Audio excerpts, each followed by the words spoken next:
আহ গোটা বিশ্বের 5 জুন পরিবেশ দিবস ওয়ার্ল্ড এনভায়রনমেন্ট ডে পালিত হয়। বিশ্ব পরিবেশ দিবস পালনের পেছনে উদ্দেশ্য হলো পরিবেশ সম্পর্কে মানুষের মধ্যে সচেতনতা বৃদ্ধি করা। যদিও সর্বপ্রথম 1974 সালে রাষ্ট্রপুঞ্জ দ্বারা পালিত হয়েছিল এই দিনটি, কিন্তু প্রকৃতিকে কৃতজ্ঞতা জানানোর জন্য রোজই হতে পারে পরিবেশ দিবস। প্রকৃতি না বাঁচলে মানব জাতি যে বিপন্ন হবে তার গুরুত্ব এবং এ নিয়ে সচেতনতা বাড়ানোই মূলত 5 জুনের বিশেষত্ব। প্রতি বছর বিশ্ব পরিবেশ দিবসের একটি থিম বা প্রতিপাদ্য বিষয় থাকে। 2020 বিশ্ব পরিবেশ দিবসের প্রতিপাদ্য হলো প্রকৃতির জন্য সময়, টাইম ফর নেচার। এই লক্ষ্য কিভাবে পৃথিবীর বিকাশের সঙ্গে সঙ্গে মানুষের বিকাশ করা যায় সেই রূপ কাঠামো গঠন করা। প্রতি বছর বিশ্বব্যাপী দেশগুলিতে বিশ্ব পরিবেশ দিবস উপলক্ষে সরকারি অনুষ্ঠানের আয়োজন করা হয়। এবছর আয়োজক হলো জার্মানি, সঙ্গে জুটি বেঁধেছে কলম্বিয়া। তবে এই বছর কোভিড-19 মহামারী প্রাদুর্ভাবের কারণে লক্ষ লক্ষ মানুষ ডিজিটাল মাধ্যমে বিশ্ব পরিবেশ দিবস উদযাপন করছে। আমাদের এই আয়োজন সেই উদ্যোগেরই একটি অংশ। লকডাউনে মানুষের জীবন বিধ্বস্ত করে দিয়েছে ঠিকই, তবে লকডাউন পরিবেশের উপর ইতিবাচক প্রভাবও ফেলেছে। গ্রিনটেক ফাউন্ডেশন বাংলাদেশ কর্তৃক আয়োজিত বিশ্ব পরিবেশ দিবসের বিশ্ব পরিবেশ দিবসের আজকের আলোচনা অনুষ্ঠানে আমাদের সাথে উপস্থিত রয়েছেন বাংলাদেশ পরিবেশ অধিদপ্তরের সম্মানিত পরিচালক মির্জা শওকত আলী। উপস্থিত রয়েছেন ব্র্যাকের বাংলাদেশ ব্র্যাক বাংলাদেশের ক্লাইমেট ব্রিজ ফান্ডের প্রধান জনাব গোলাম রব্বানী। আপনাদেরকে আজকের এই অনুষ্ঠানে স্বাগত জানাচ্ছি। এ পর্যায়ে প্রথমে আমি এই বিষয় নিয়ে আলোচনা করার জন্য আহ্বান জানাচ্ছি বাংলাদেশ পরিবেশ অধিদপ্তরের সম্মানিত পরিচালক জনাব মির্জা শওকত আলীকে। আপনি দীর্ঘদিন বাংলাদেশ সরকারের পরিবেশ মন্ত্রণালয়ে কর্মরত আছেন। বর্তমান প্রেক্ষাপটে এই বছরের বিশ্ব পরিবেশ দিবস পালনটাকে আপনি কিভাবে দেখছেন, বা কি আপনার মূল্যায়নটা কি?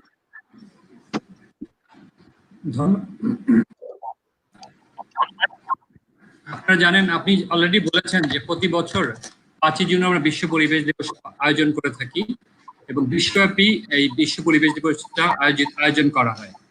আপনি যদি ওয়েবসাইটে দেখেন, আপনি দেখবেন একদম প্রথম থেকে আপনার স্বাধীনতার পর আমাদের প্রায় 8-10টা বছর কন্টিনিউয়াস আমাদের বাংলাদেশে বিশ্ব পরিবেশ দিবস, আমরা মূল ভেন্যু ছিল বাংলাদেশ। আপনি ওয়েবসাইটে দেখেন, অনেকেই জানেন এই বিষয়টা। এবং আমরা কিন্তু গত বেশ কয়েক বছর ধরে আমরা বেশ জাঁকজমকের সাথে বিশ্ব পরিবেশ দিবস উদযাপন করে থাকি। এর মধ্যে মূল অনুষ্ঠানটা যেটা সাধারণত মাননীয় প্রধানমন্ত্রী আসেন, উনি আমাদের ইভেন্টটা উদ্বোধন করেন, বিশ্ব পরিবেশ উদ্বোধন করেন, এবং যুগপৎভাবে উনি বৃক্ষ মেলা হয়, সেই বৃক্ষ মেলা করেন, যার মাধ্যমে আমরা সারা দেশব্যাপী কিন্তু গাছ লাগাই। সেটাও মাসখানিক চলে। এছাড়া আমরা যেটা করি, আমরা আগে র্যালি করতাম, আমরা আলোচনা সভা করতাম, বিভিন্ন ইউনিভার্সিটিতে আলোচনা সভা করতাম। আমরা একটি ইউনিভার্সিটি লেভেল, বিশেষ করে লিডিং যে পাবলিক ইউনিভার্সিটি এবং কিছু কিছু প্রাইভেট ইউনিভার্সিটিকে নিয়ে আমরা বুয়েটে অথবা ঢাকা ইউনিভার্সিটিতে আমরা 3-4 দিন ব্যাপী একটা বিতর্ক প্রতিযোগিতা আয়োজন করতাম। এটার উদ্দেশ্যই ছিল বিশ্ব পরিবেশ দিবস সম্পর্কে জনগণকে সচেতন করা, যাতে করে প্রতিটা নাগরিক পরিবেশ উন্নয়নে একযোগে কাজ করতে পারে। কারণ পরিবেশটা শুধু সরকারের না, এটা সবার, এটা সারা বিশ্বের। সেই উদ্দেশ্যকে সামনে নিয়ে আসলে এই কাজগুলো আমরা করতাম। কিন্তু আপনি যেটা প্রশ্ন করেছেন যে এই পরিবর্তিত পরিস্থিতিতে আসলে এবার কিন্তু সেভাবে এই অনুষ্ঠানটা উদযাপন হবে না। তবে আমরা যেমন মাননীয় প্রধানমন্ত্রী থেকে শুরু করে মাননীয় রাষ্ট্রপতি, তারপরে আমাদের সচিব মহোদয়, আমাদের মন্ত্রী মহোদয়, উপমন্ত্রী মহোদয়, আমাদের মহাপরিচালক মহোদয় একটা প্রবন্ধ, আমরা এই ধরনের বিষয়গুলো কিন্তু আমরা শেয়ার করেছি ওয়েবসাইটে, আমরা এই জিনিসগুলো শেয়ার করছি। এবং আমরা খুব লিমিটেড স্কেলে আমরা অপেক্ষা করছি যে যখন পরিস্থিতি স্বাভাবিক হবে তখন যদি আমরা কিছু কাজ করতে পারি। বিশেষ করে আমরা প্রতি বছর যেমন বিশ্ব পরিবেশ দিবস উপলক্ষে পদক বিতরণ করি, এবছর আমাদের পদক চূড়ান্ত হওয়ার পথে, এবং আমরা যেহেতু 5 জুন এটা দিব না, সেই জন্য আমরা কিছুদিন পরে যেহেতু দিব, এটা এখন আমরা চূড়ান্ত করিনি, এটা চূড়ান্ত করার কার্যক্রম চলছে। আমরা মূলত সীমিত আকারে এবার বিশ্ব পরিবেশ দিবস উদযাপন করছি। তবে আপনি যেটা বলেছেন, আমাদের তো আসলে এবার হচ্ছে বায়োডাইভার্সিটি নিয়ে কিন্তু আমরা বেশ কিছু কাজ করছি। তো সেই কাজগুলার অ্যাওয়ারনেস রেজিং যে কাজগুলা সেটা আমাদের আলোচনার মাধ্যমে বিভিন্ন জায়গাতে আমরা কিন্তু এই কার্যক্রমটা চলছে। বিশেষ করে টিভিতে একটু আলোচনা সভার আয়োজনের মাধ্যমে আমাদের মহাপরিচালক মহোদয় অন্যান্য সিনিয়র কর্মকর্তাকে কাজ করছে। ধন্যবাদ।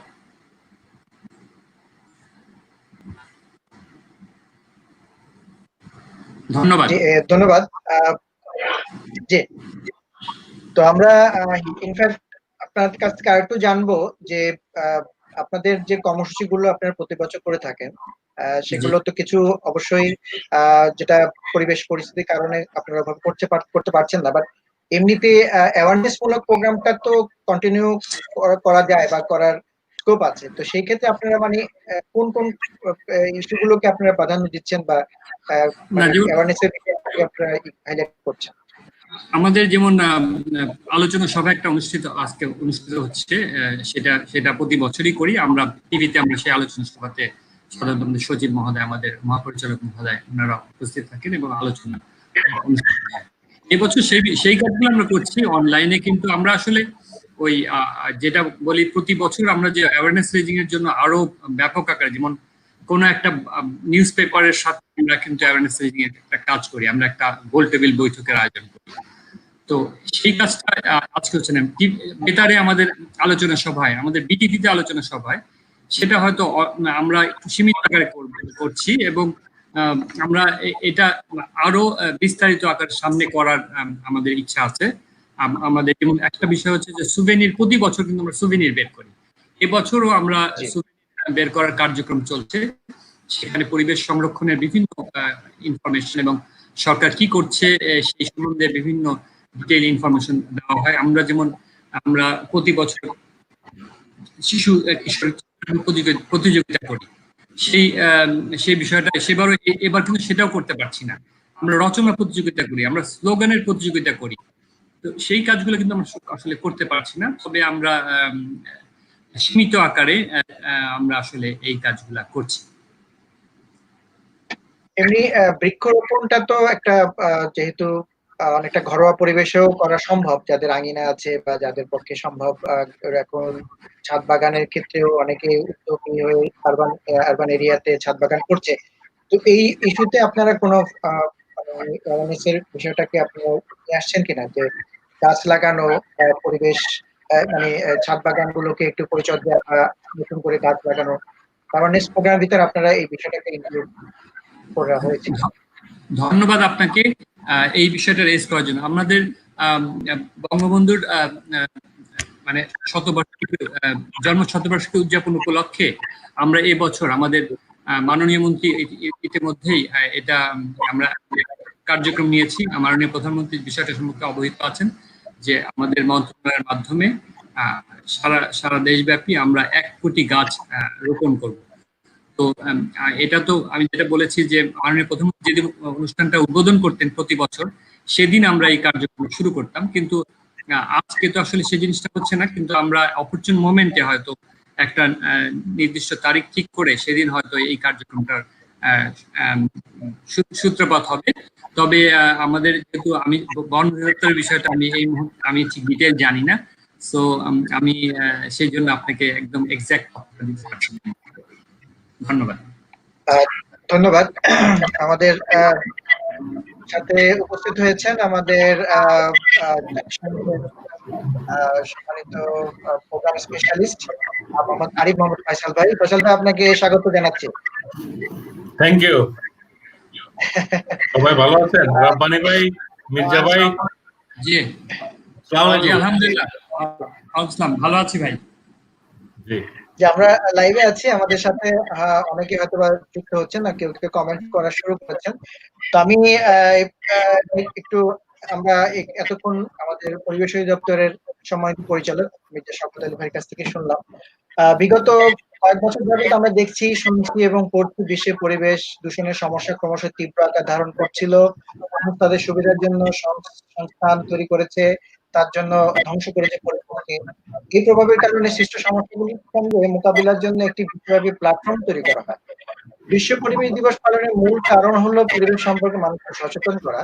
শিল্পায়ন এবং নগরায়নের জোরে গোটা বিশ্ব জুড়েই পরিবেশ দফা। বিশ্ব উষ্ণায়ন ছুটিয়েছে পরিবেশ বিজ্ঞানীদের। যেভাবে পৃথিবীর উষ্ণতা বাড়ছে, ভূগর্ভে সঞ্চিত পানি জ্বালানি তলানি এসে গেছে, তাতে অদূর ভবিষ্যতে মানব সভ্যতার সামনে যে বিশাল সংকট এসে উপস্থিত হবে তাতে কোনো সন্দেহ নেই।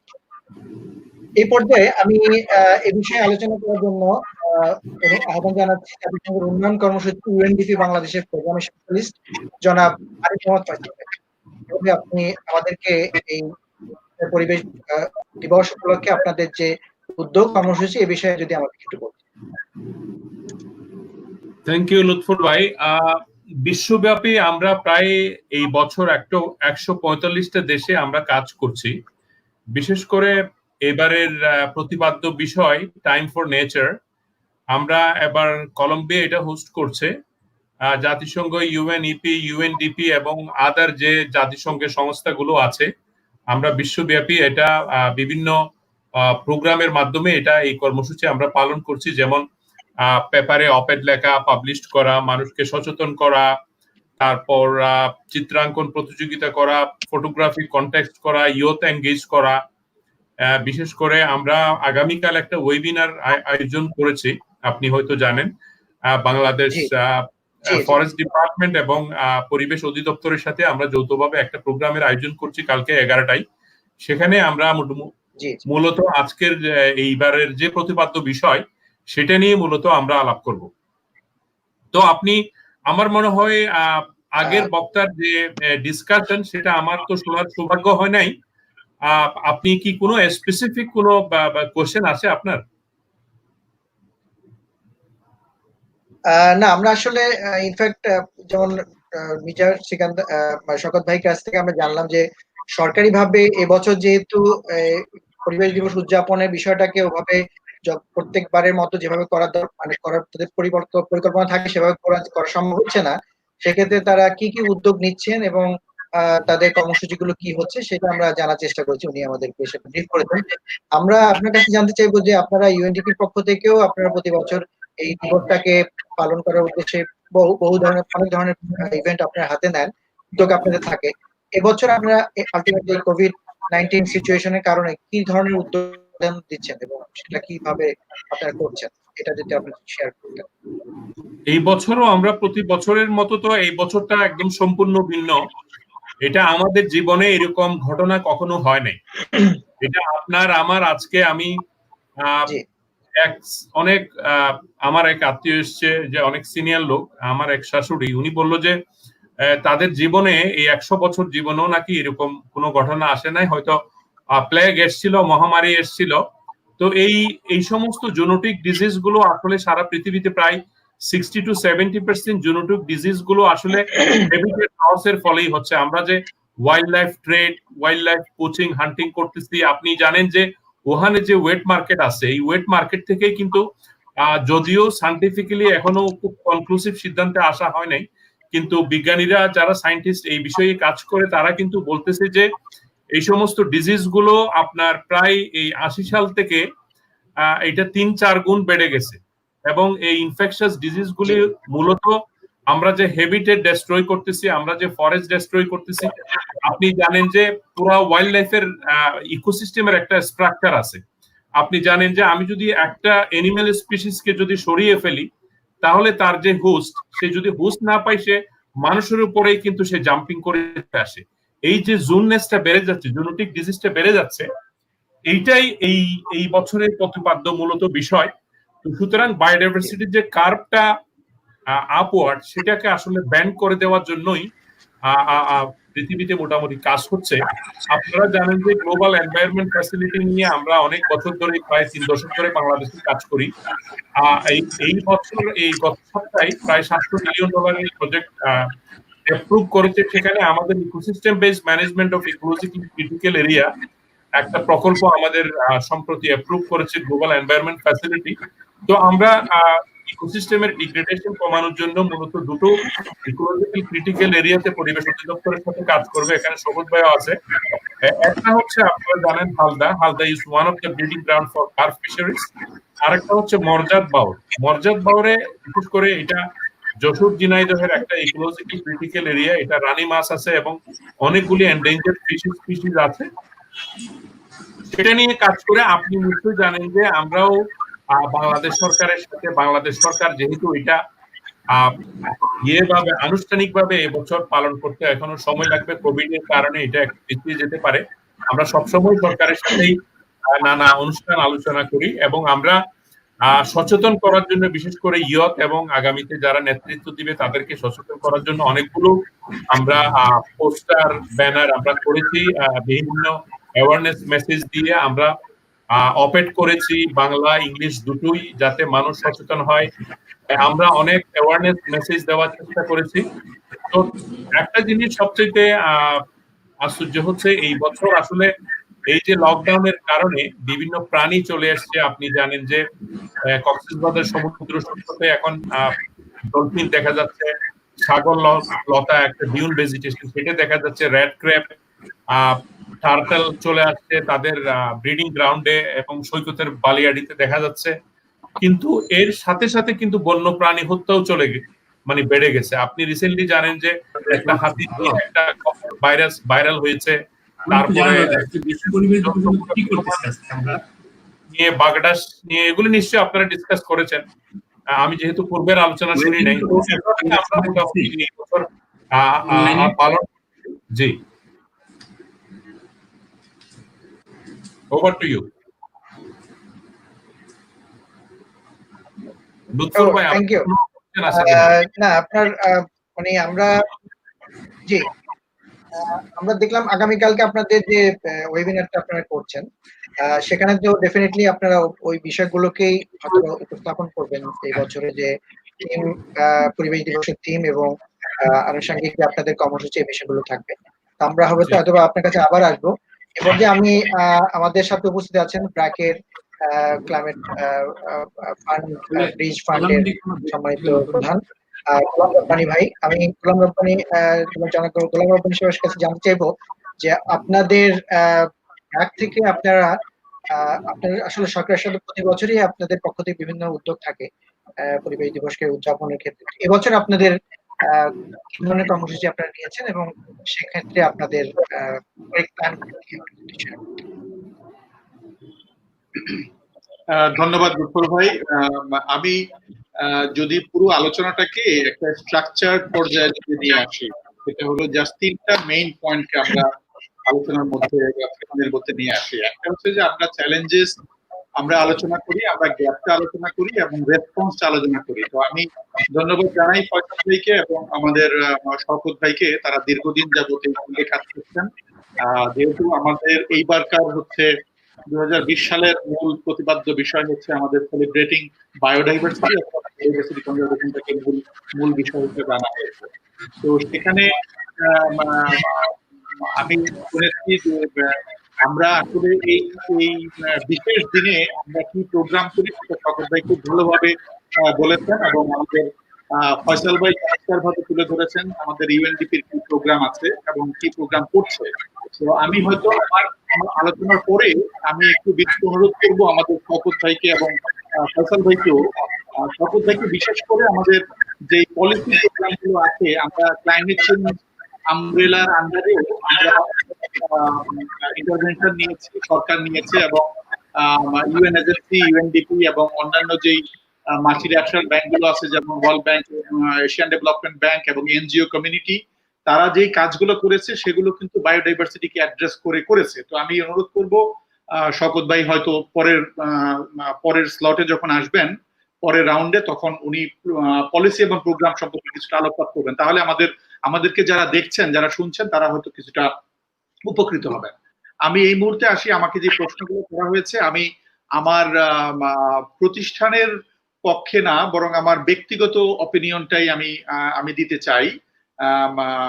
এখানে আসলে কি আমরা যদি বায়োডাইভার্সিটিকে যদি আমরা মাথায় নেই, তাহলে চ্যালেঞ্জ এবং গ্যাপটাকে আমি তুলে ধরি, কারণ আমাদের সরকার পক্ষ থেকে অনেক চ্যালেঞ্জ এবং গ্যাপ আইডেন্টিফাই করে বিভিন্ন গবেষণা এবং বিভিন্ন স্টাডি এবং বিভিন্ন ইমপ্লিমেন্টেশনের মাধ্যমে, আবার ইউএনডিপি ও একই কাজ করেন। কাজেই ওনাদের কাছ থেকে চ্যালেঞ্জের এবং গ্যাপের দায়িত্বটা আমি কিছুটা আলোকপাত করার চেষ্টা করি। আমরা অনেক কাজ করেছি এবং আপনারা জানেন যে গত বহু বছরে এই বায়োডাইভার্সিটি কনভেনশন থেকে শুরু করে এবং সেগুলো থেকে আমি একটু স্মরণ করিয়ে দিতে চাই আমাদের এই দুই বিজ্ঞজনকে, যারা আমরা যাদের সাথে কাজ করতে পেরেছিলাম। যেমন আমাদের national adaptation programs of action, যদিও আমাদের এটা ক্লাইমেট ফোকাসড, ক্লাইমেট চেঞ্জ নিয়ে এটা প্রথম জাতীয় একটা ডকুমেন্ট যেটা 2005 সালে আমরা তৈরি করেছি, যার 1 নাম্বার প্রজেক্টটাই ছিল হচ্ছে অ্যাফরেস্টেশন নিয়ে। আমি জানি যে শকত ভাই এটাকে আরেকটু ইলাবোরেট করবেন পরে। তো এই ধরনের কাজ দিয়ে আমরা চেষ্টা করেছি আমাদের দেশে এই বায়োডাইভার্সিটি কনজারভেশনের দিকে যেতে। আর আমি আরেকটা এক্সাম্পল দিতে চাই, আমরা কয়েক বছর আগে এশিয়ান ডেভেলপমেন্ট ব্যাংকের আওতায় একটা গবেষণা করেছিলাম লস এন্ড ড্যামেজের উপরে, যেখানে আমরা দেখেছি যে কোস্টাল জোনগুলোতে এবং কয়েকটা জেলায়, স্পেশালি সাতক্ষীরা এবং খুলনা অঞ্চলে, ওখানে আমরা দেখেছি যে অনেক রকমের স্পিসিস, লোকাল স্পিসিস যেটা আমরা বলি ফিশারিজ স্পিসিস গুলো, সেগুলো থ্রেটেন্ড হয়ে আছে এবং দু একটার কথা বলা হচ্ছে যে লোকালি এক্সটিংক্ট হয়ে গেছে। তবে এটা অনেক সময় এগুলো স্টাডির মাধ্যমে এবং আইইউসিএন এর একটা বই আছে যেটা অনেক আগে করেছিল, তারপর তারা রিভিউ করছে।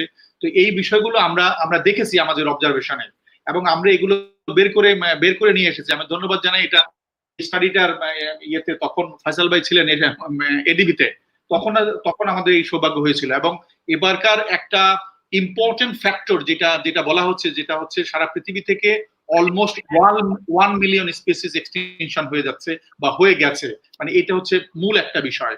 তবে যেহেতু আমি বলেছি যে আমরা একটু চ্যালেঞ্জেস এবং গ্যাপ জিনিসগুলো একটু আইডেন্টিফাই করবো আমাদের আলোচনায়, সেটা হচ্ছে যে আমার একটা ব্যক্তিগত মতামত হচ্ছে, আমি দেখেছি যে অনেক সময়, আমি জানি না ফয়সাল ভাই এবং শকত ভাই আমার সাথে এগ্রি করবেন কিনা, আমরা গত 15 বছরে স্পেসিফিক্যালি এত বেশি অ্যাটেনশন দিয়ে ফেলেছি ক্লাইমেট চেঞ্জকে, এবং সাইন্টিফিক অ্যাটেনশন এবং পলিসি অ্যাটেনশন এই দুটোই আমরা দিয়েছি মূলত ক্লাইমেট চেঞ্জের উপরে। এবং এই ক্লাইমেট চেঞ্জ অ্যাটেনশনের কারণে হয়তো অনেক কিছু করতে পারতাম, কিন্তু এটাও সত্য যে আমরা অনেক কিছু করার চেষ্টা করেছি।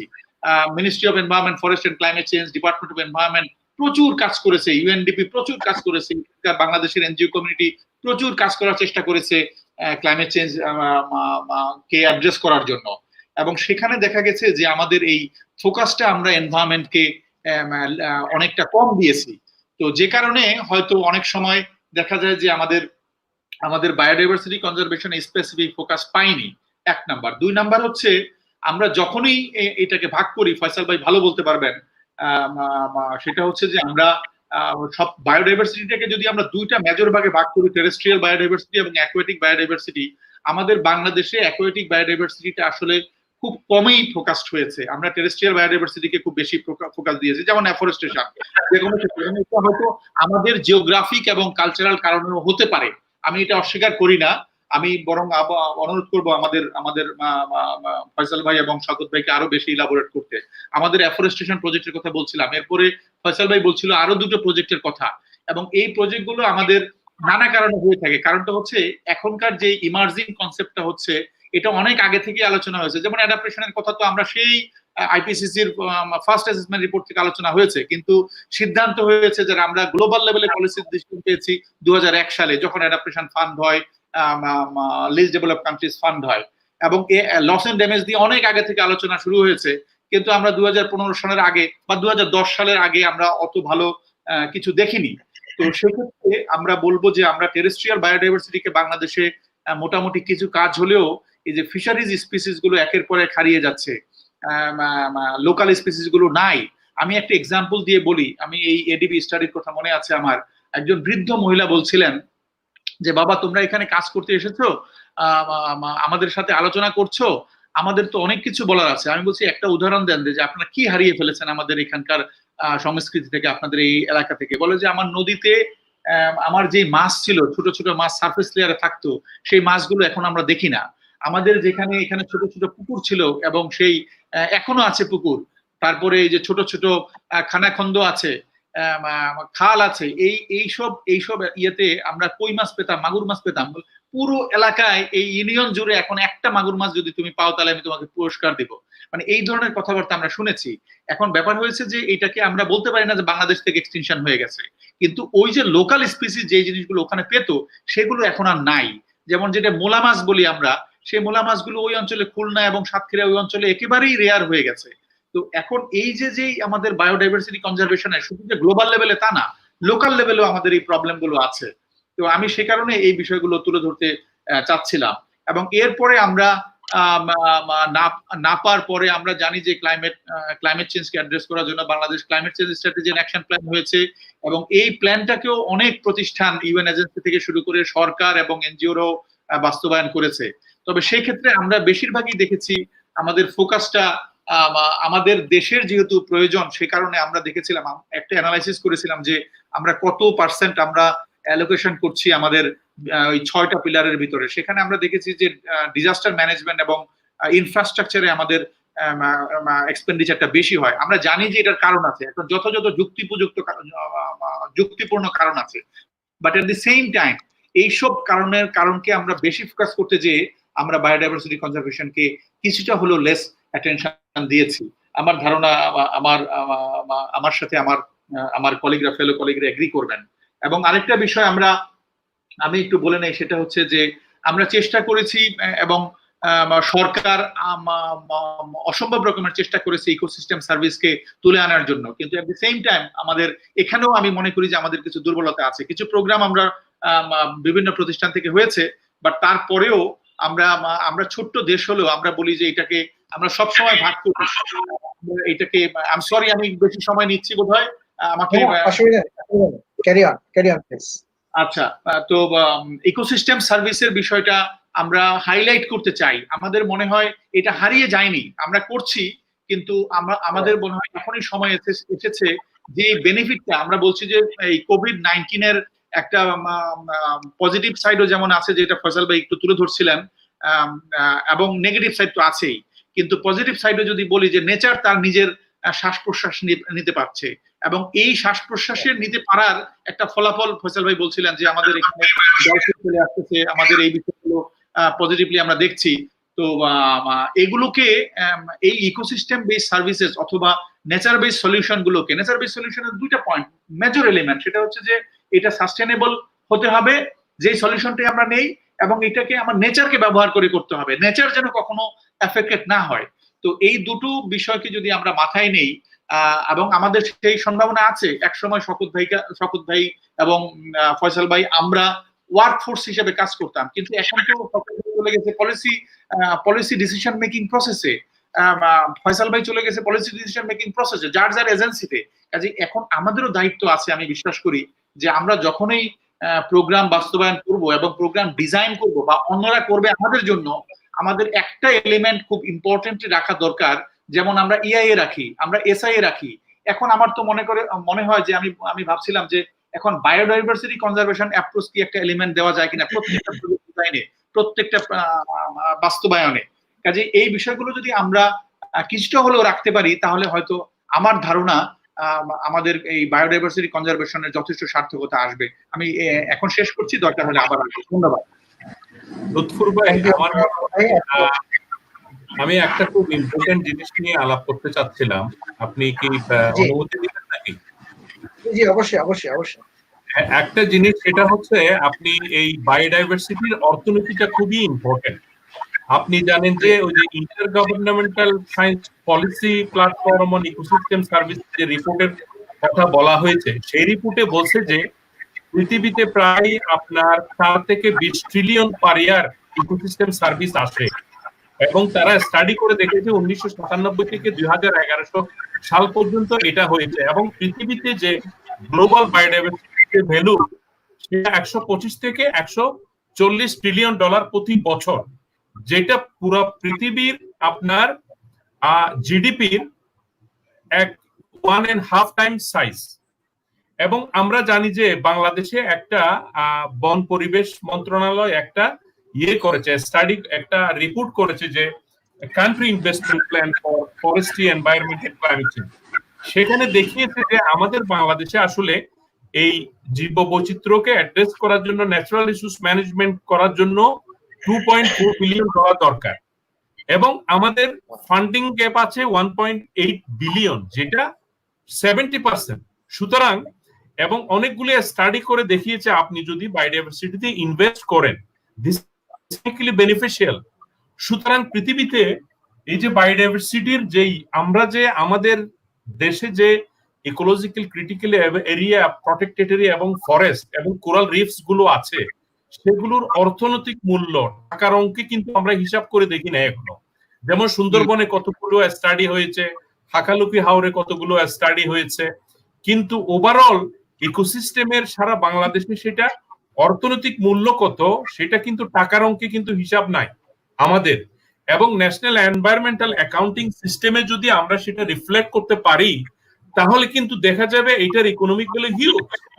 এবং গ্লোবালি ইউএনডিপি একটা স্টাডি করছে, যেটা আমরা বাংলাদেশেও আমরা ফিউচারে আমরা রিকোয়েস্ট করেছি যে বায়োফিন, এটা বায়োডাইভার্সিটি ফাইন্যান্স। যেমন ক্লাইমেট চেঞ্জের জন্য আমরা স্টাডি করেছি ক্লাইমেট পাবলিক এক্সপেন্ডিচার কত, প্রাইভেট সেক্টরে কত এক্সপেন্ডিচার হয়, কিন্তু বায়োডাইভার্সিটির জন্য কত এক্সপেন্ডিচার হয় পাবলিক এক্সপেন্ডিচার রিভিউ সেটা কিন্তু করি নাই। গ্লোবালি ইউএনডিপির একটা ফ্ল্যাগশিপ স্টাডি আছে, সেটাকে আমরা বলি বায়োফিনিয়ান্স স্টাডি। সেটা অনেকগুলি দেশে ওয়ার্ল্ডের প্রায় 100টা কান্ট্রিতে হচ্ছে। তো আমরা এটা ইউএনডিপি কে ভেরি রিসেন্টলি আমরা রিকোয়েস্ট করেছি বাংলাদেশ সরকারকে যে বাংলাদেশে বায়োডাইভার্সিটি খাতে এটার অর্থনৈতিক মূল্য কত, আমাদের ইকোনমি জিডিপিতে সেটা টোটাল কত কন্ট্রিবিউশন করে, সেটা করতে গেলে কিন্তু অনেকগুলি স্টাডি আমাদের করতে হবে। আমাদের যেমন সুন্দরবনের ইকোনমিক ভ্যালু কত, সেটা ইকোনমিক ভ্যালু অ্যাসেসমেন্ট করে, বিশেষ করে ইউজ ভ্যালু, নন ইউজ ভ্যালু আইডেন্টিফাই করে কিন্তু বের করা হয়েছে।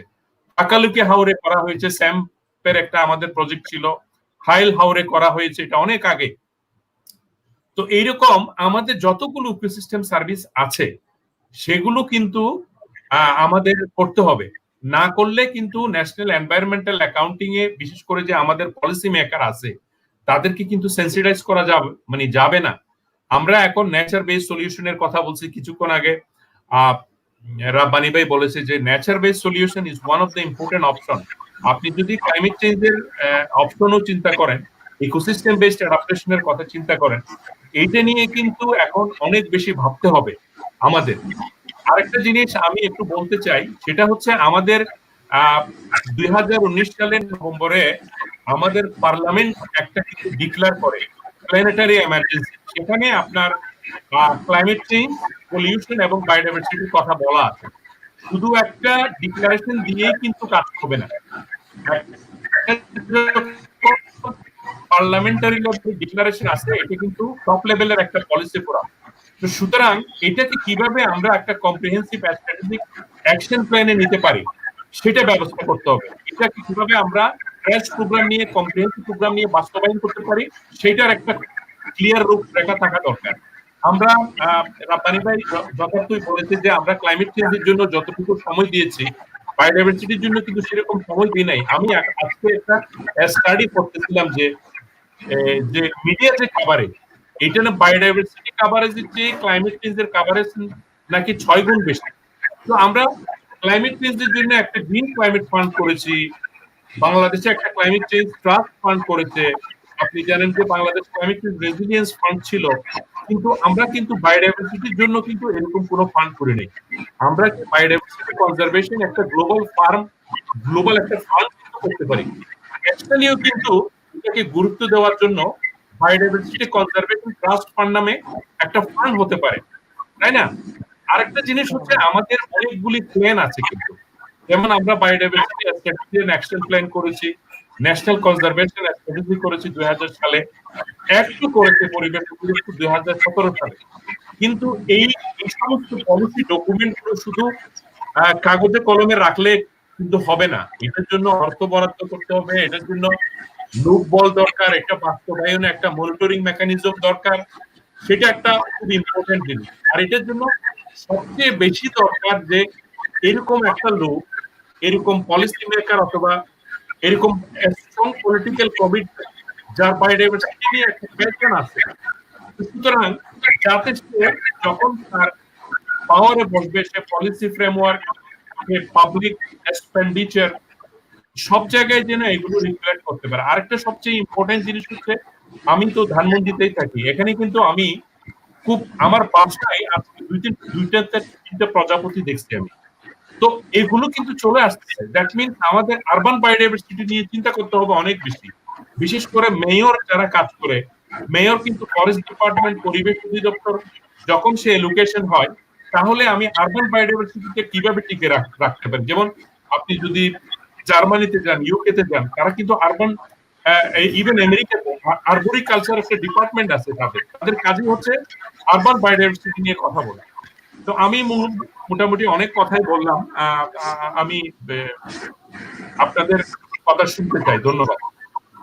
না, থ্যাংক ইউ।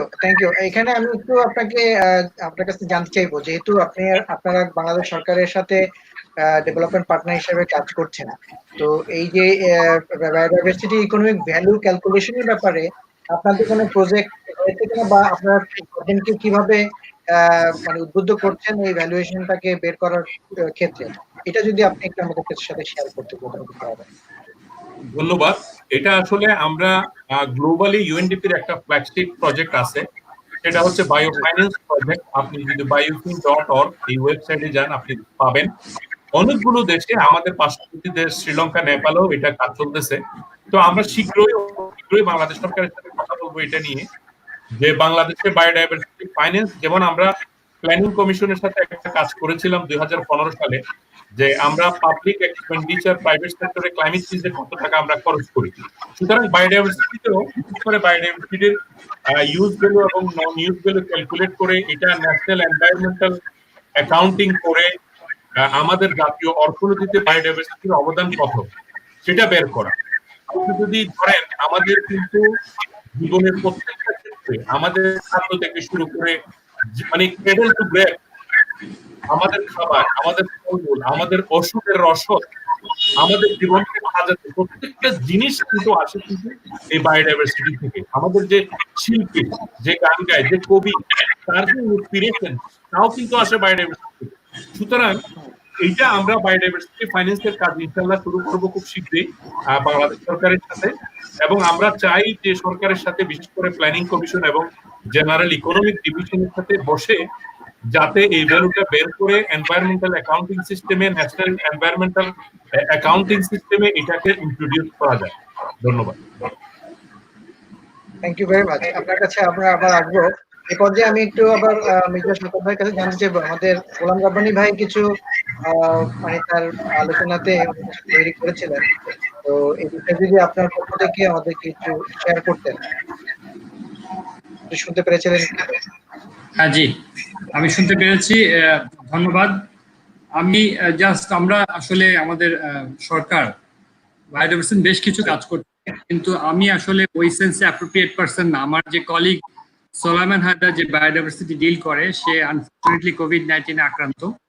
তো আমি কিছু জিনিস আপনার সাথে শেয়ার করার চেষ্টা করেছি। সে এখন যথেষ্ট ভালো আছে, সুস্থতার দিকে যাচ্ছে। তো তারপরেও আমি যেহেতু করছেন, আমি কিছু বিষয় শেয়ার করছি আপনাদের সাথে। যেমন আমরা কিন্তু আসলে কিছু, আপনারা জানেন, বাংলাদেশে বেশ কিছু ক্লাইমেট ইকোলজিক্যালি ক্রিটিক্যাল এরিয়া আছে, যে আমরা ইসিএ বলি। সেই ইসিএ এলাকাগুলো আমরা কিন্তু ডিক্লেয়ার করেছি। আমাদের এটা হচ্ছে, আমরা যে 94 যে এনভায়রনমেন্টাল কনজারভেশন অ্যাক্ট করেছি, যেটা সংশোধিত আগে 2010-এ আমরা সংশোধন করেছি, সেটার আওতায় আমরা 13টা ইকোলজিক্যাল ক্রিটিক্যাল এরিয়া কিন্তু ঘোষণা করেছি। আমি সংক্ষেপে যদি নামটা একটু উল্লেখ করি, এবং সুন্দরবন রিজার্ভ ফরেস্টের চারদিকে 10 কিলোমিটার বিস্তৃত এলাকা, কক্সবাজার, টেকনাফ, এরকম বেশ কিছু এলাকা। আমি ঢাকাতে যদি আমি আসি, বুড়িগঙ্গা নদী, তুরাগ নদী, বালু নদী, চারটা নদীকে আমরা করেছি, ডিক্লেয়ার করেছি। জাফলং, ডাউকি নদীকে আমরা ডিক্লেয়ার করেছি। এখানে কিন্তু এটার ব্যবস্থাপনার জন্য বেশ কিছু কার্যক্রম কিন্তু আমাদের চলছে। আপনি যদি সেন্ট মার্টিন দ্বীপের কথা বলেন, আমাদের এই মুহূর্তে কিন্তু আমাদের একটা প্রকল্প কার্যক্রম চলছে। সেখানে টার্টেল যেটা আছে, তাদের যে ব্রিডিং গ্রাউন্ড গুলো, সেটা কিভাবে প্রোটেক্ট করব, তারপরে যাতে করে যারা যায় পর্যটক, তাদের যাওয়াটাকে কিভাবে কন্ট্রোল করব, অনেক ওয়েস্ট ওরা ডিসপোজ করে লোকজন, তারপরে সিওয়েজ এর যে ডিসপোজাল, এগুলোকে কিভাবে ম্যানেজমেন্ট করবো, ওভারঅল বিষয়টা নিয়ে কিন্তু কাজ চলছে। তো আমরা এই ধরনের কার্যক্রম কিন্তু সরকার নিচ্ছে। তো তার মাধ্যমে আমরা চেষ্টা করছি যে এই যে ইকোলজিক্যাল ক্রিটিক্যাল এরিয়াগুলো আছে তাকে কিভাবে আরো ভালো ম্যানেজমেন্ট অপশনের দিকে যাওয়া যায়। বেশ কিছু হাওড় এলাকাতে বেশ কিছু কার্যক্রম চলছে, যেটা আমি বলতে পারি স্পেসিফিক যে coastal wetland biodiversity management project. এই প্রকল্পটা জেফের অর্থায়নে কিন্তু আমাদের বেশ কয়েক বছর ধরে চলেছে প্রকল্পটা। এখন যেহেতু ওই অর্থায়নটা শেষ হয়েছে, আমরা Bangladesh climate change trust fund থেকে আমরা অর্থায়ন নিয়ে এই প্রকল্পের কার্যক্রম কিন্তু আমাদের চলমান আছে। এবং এখানে আপনারা যদি যান দেখবেন যে জেলেদের সাথে, ওখানে যারা উপকারভোগী তাদের সাথে কাজ করে ওই এলাকার কিন্তু পরিবেশের যে উন্নয়ন সেটাকে এনশিওর করা সম্ভব হয়েছে।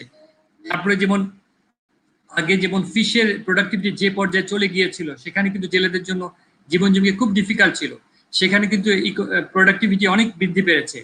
তারপরে ওখানে তারা যাতে সুন্দরভাবে বসবাস করতে পারে তাদের জন্য ডিস্যালিনেশন, বিভিন্ন ধরনের ডিস্যালিনেশন প্ল্যান্ট থেকে শুরু করে পানির ব্যবস্থা থেকে শুরু করে কৃষিকাজ এবং উন্নত চুলা, মানে একটা তারপরে সোলার হোম সিস্টেম সমন্বিতভাবে ওই এলাকাগুলো উন্নয়নে বিভিন্ন ধরনের কার্যক্রম চলছে।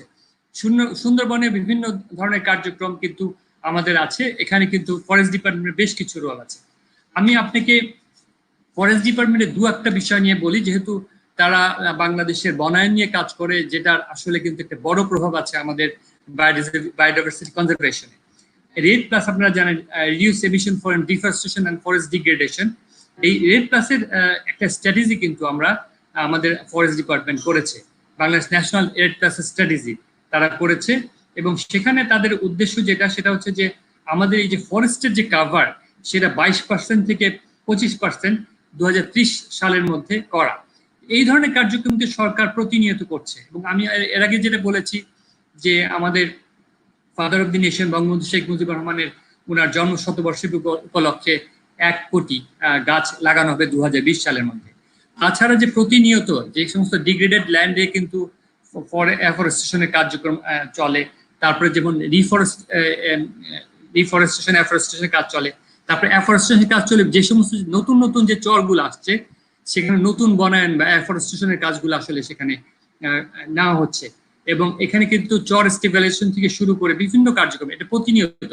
এই কোভিড এর মধ্যেও মানে আপনার যেমন নার্সারি চারা উত্তোলন থেকে শুরু করে যে রাস্তার পাশে আপনার গাছ লাগানো, তারপরে স্টেবিলাইজেশন করা, যেটা বললাম যে চলা এলাকাগুলা, সেই কার্যক্রম কিন্তু চলমান আছে। আমি এই আলোচনার মধ্যে আমার ফরেস্ট ডিপার্টমেন্টের কলিগের সাথে কথা বলে আমি এই বিষয়গুলো আপনি নিশ্চিত করছি। তবে মাননীয় প্রধানমন্ত্রী, আমি যেটা বলছিলাম যে বৃক্ষরোপণের যে বিষয়টা, সেটা হচ্ছে মাননীয় প্রধানমন্ত্রী আশা করছি আমরা একটা সময় দিবেন যেখানে বৃক্ষরোপণের যে অভিযান আমরা শুরু করি 5 জুন উপলক্ষে, একই সাথে ফরেস্ট ডিপার্টমেন্ট এবং আমাদের ডিপার্টমেন্ট অফ এনভায়রনমেন্ট, সেই কার্যক্রমটা খুব শীঘ্রই আমরা হয়তো মাননীয় প্রধানমন্ত্রী যদি সুইটেবল কোনো ডেট দেন, সেখানে আমরা হয়তো এই বড় স্কেলে হয়তো করা যাবে না, কিন্তু আমরা উদ্বোধনীর মাধ্যমে এই কার্যক্রম দেশব্যাপী আমরা শুরু করব। আর সাথে সাথে এটাও আমি একটু বলতে চাই যে বিশ্ব পরিবেশ দিবসের যে আমরা কার্যক্রমটা আমরা করি প্রতি বছর, মাননীয় প্রধানমন্ত্রী হয়তো সীমিত আকারে আমাদের হয়তো উনি যেটা এনভায়রনমেন্টাল অ্যাওয়ার্ড গুলা দেন সেই অ্যাওয়ার্ড গুলো এবং ফরেস্ট ডিপার্টমেন্ট যারা উপকারভোগী সোশ্যাল ডিস্টেন্স মেনটেন করে যেভাবে এটা করা সম্ভব সে ধরনের ছোট একটা কার্যক্রম হয়তো আমরা নিব। আর তাছাড়া এবছর বায়োডাইভার্সিটি যেহেতু আমাদের এই বছরের প্রতিপদ্য এবং স্লোগান বায়োডাইভার্সিটি রিলেটেড, সেই জন্য আমরা আসলে আমরা ডিওএই থেকে যেটা করেছি, আমরা এই সুভেনির উপলক্ষে আমরা বাণী কিন্তু আমি যেটা বলেছি অলরেডি আমরা বাণী কিন্তু তৈরি করেছি এবং আমরা একটা সুভেনির বার করবো আশা করছি, অচিরেই বার করব। সেখানে আমরা আমাদের বায়োডাইভার্সিটি কনজারভেশন নিয়ে কি কাজ করছি সেটা নিয়ে সরকারের ডিটেইল ইনফরমেশন গুলো শেয়ার করব। আলোচনার উপলক্ষে একটা বিষয় শেয়ার না করলেই না, বিশেষ করে যদি আপনি ইউনেপের, যেহেতু ইউনেপ সারা বিশ্বে সারা দেশব্যাপী আমাদের এই বিশ্ব পরিবেশ দিবস তারা উদযাপনের কাজটা করেন, সেই জন্য তাদের একটা দুটো ইনফরমেশন না দিলেই না। বিশেষ করে আমি যদি বলি যে আমাদের মানুষের জীবনের সাথে বায়োডাইভার্সিটি বা বনের বা প্রকৃতির সাংঘাতিক বড় একটা সম্পর্ক আছে, যেটা অলরেডি আমাদের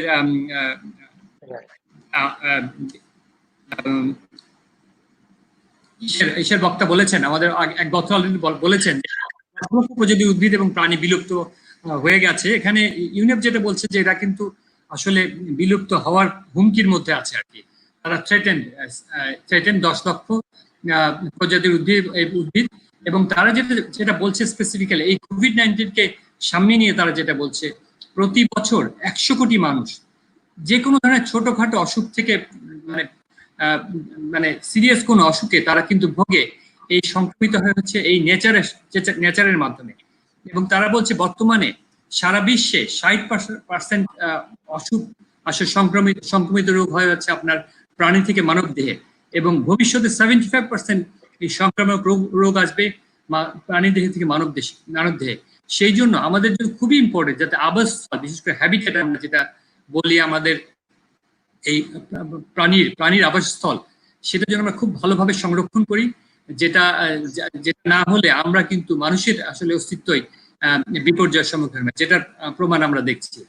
এবং যেটা প্রমাণ আমরা দেখছি কক্সবাজারে, যেটা প্রমাণ আমরা ঢাকা শহরেও দেখছি, গাছপালাতে অনেক পাখি কিন্তু নতুন নতুন পাখি। আমার বাসা ধানমন্ডিতে, আমার বাসার পাশে বিরাট একটা শিমুল গাছ আছে, সেখানে প্রচুর নতুন নতুন পাখি যেটা আমি হয়তো কোনো সময় দেখি না, সেই ধরনের পাখি। কাঠঠোকরা তো আমি প্রতিনিয়ত দেখছি, তারপর টিয়া পাখি দেখছি, এবং হলুদ রঙের ময়না বা ওই ধরনের কিছু পাখি আমি দেখছি যেটা আমি হয়তো জীবনে কোনো সময় দেখিনি এত কাছ থেকে। তো আমার মনে হয় আমাদের প্রকৃতিকে সুস্থভাবে রক্ষণাবেক্ষণের দায়িত্ব আছে। আমরা যদি এটা করতে পারি তাহলে পরে হয়তো আমরা আবার সুন্দরভাবে বসবাস করতে পারবো। ধন্যবাদ। ধন্যবাদ। গোলাম রব্বানী ভাই, আপনার প্রশ্ন কি আপনি সবগুলো অ্যান্সার পেয়েছেন কিনা? আচ্ছা, তো আমি যেহেতু ডিটেইল জানি না, আমি সংক্ষেপে বললাম, তবে সুবিনিরে আমাদের ডিটেইল ইনফরমেশন কিন্তু আমাদের শেয়ার করা যাবে। আমরা তো সুবিনির মানে কপি অবশ্যই আমরা আমাদের হাতে পাবো, বা অনলাইনে তো আপনারা পাবলিশ করবেন। অনলাইনে পাবলিশ হবে, তাছাড়া আমরা বিভিন্ন সংস্থা এবং এটা আমরা প্রেরণ করব। আচ্ছা, ঠিক আছে, সেটা দেখে আমরা হয়তো জেনে নেব। তো পরিবেশ রক্ষা আসলে দায়িত্ব আমাদের সবার উপরই বর্তায়। একটু চেষ্টা করলেই পরিবেশ রক্ষা উল্লেখযোগ্য অবদান রাখতে পারাই সবাই আমরা রাখতে পারি। আয়োজক দেশের তরফ থেকে জানানো হয়েছে যে প্রায় 10 লক্ষ জীববৈচিত্র্য বিলুপ্তির পথে, যেটা আপনাদের সবার আলোচনার ভিতরে চলে আসছে। এবং জীববৈচিত্র্য রক্ষায় এর চেয়ে গুরুত্বপূর্ণ সময় আসলে এর আগে কখনো আসেনি, যেটা সবারই বক্তব্য। জার্মানির সহযোগে তারা আয়োজন করবে মূল অনুষ্ঠান, যেটা আমরা হয়তো দেখতে পাবো। গোটা বিশ্বের জীববৈচিত্র্য 10% রয়েছে কলম্বিয়ায়।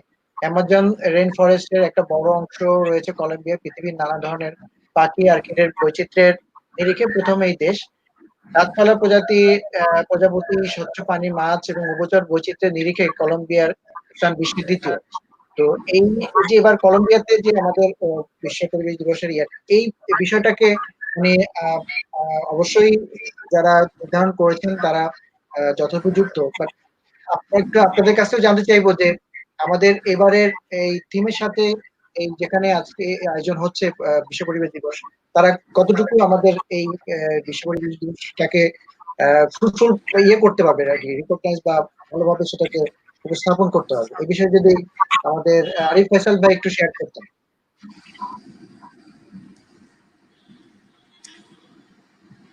কোয়েশ্চেনটা আমি বুঝি নাই ভালো করে, কাইন্ডলি একটু বলবেন আমার। জি, মানে আজকের এই যে কলম্বিয়াতে আমরা দেখছি যে তারা আয়োজনটা করেছে, এবং সেখানে মানে আলটিমেটলি পৃথিবীর নানা ধরনের পাখি বা অর্কিডের বৈচিত্র্যের নিরীক্ষিত প্রথম দেশ হিসেবে এটাকে আমরা জানি। তো এবছর যে কলম্বিয়াতে যে বিশ্ব পরিবেশ দিবস পালিত হচ্ছে বা তারা যে এটা করছে, দেশ হিসেবে আলটিমেটলি এই থিমের সাথে কতটুকু সম্পৃক্ত এবং সেটাকে তারা কতটুকু গ্লোবালি ফোকাস করতে পারবে বা মানে এটাকে এস্টাবলিশ করতে পারবে এই টিমটাকে।